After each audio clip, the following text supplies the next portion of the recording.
বিশ্বের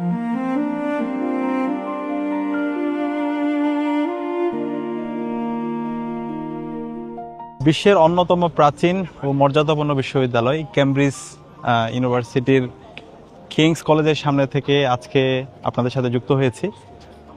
এই কেমব্রিজ বিশ্ববিদ্যালয় আমরা জানি বিজ্ঞান, প্রযুক্তি, শিল্প, সাহিত্য, সংস্কৃতির ক্ষেত্রে এই বিশ্ববিদ্যালয় অনন্য ভূমিকা আছে। কেমব্রিজ বিশ্ববিদ্যালয় আসার পরে আমি এখানকার যে কলেজগুলো আছে, মোট 31টার মতো কলেজ আছে, সেই কলেজগুলো আমি পরিদর্শন করার চেষ্টা করেছি।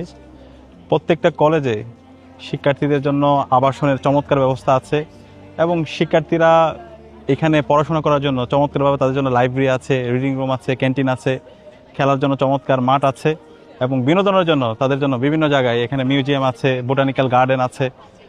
তো এই যে বিশ্ববিদ্যালয়ে যে মূল কাজ, গবেষণা করা, চিন্তা করা, নতুন নতুন জ্ঞান উৎপাদন করা, সেই বিষয়গুলো আমরা এই কেমব্রিজ বিশ্ববিদ্যালয়ের শুরু থেকে আমরা দেখতে পাচ্ছি। এবং কেমব্রিজ এটা একটা স্থানের নাম, এটাকে বলা হয় ক্যাপিটাল অফ বাইসাইকেল। এখানে বেশিরভাগ নাগরিকরা এবং শিক্ষার্থীরা তারা প্রত্যেকের বাইসাইকেল আছে, বাইসাইকেল চালায়। এখানকার পরিবেশটা খুবই নিট অ্যান্ড ক্লিন। আমরা আমাদের ঢাকা বিশ্ববিদ্যালয়ের যদি কথা বলি, ঢাকা বিশ্ববিদ্যালয়কে আমরা একটা পূর্ণাঙ্গ আবাসিক বিশ্ববিদ্যালয় হিসাবে বিনির্মাণ করতে চাই। বিশ্ববিদ্যালয়ের সবচেয়ে বড় সংকটটা হচ্ছে আবাসন সংকট।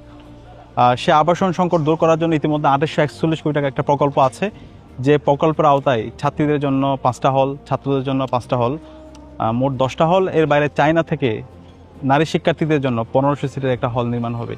তো এই হলগুলো নির্মাণ হলে ঢাকা বিশ্ববিদ্যালয়ে আর কোনো ধরনের আবাসন সংকট থাকবে না।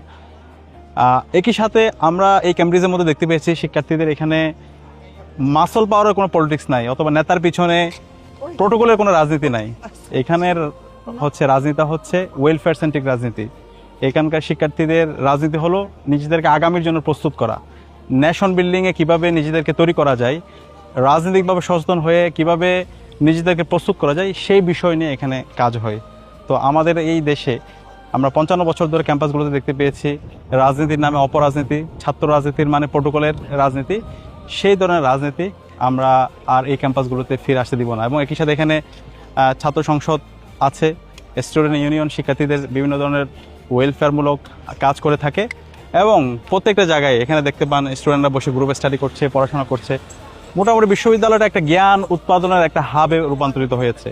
তো আমরা আমাদের এই ঢাকা বিশ্ববিদ্যালয়কে বাংলাদেশের এটা জ্ঞান উৎপাদনের হাব হিসাবে আমরা নির্মাণ করতে চাই।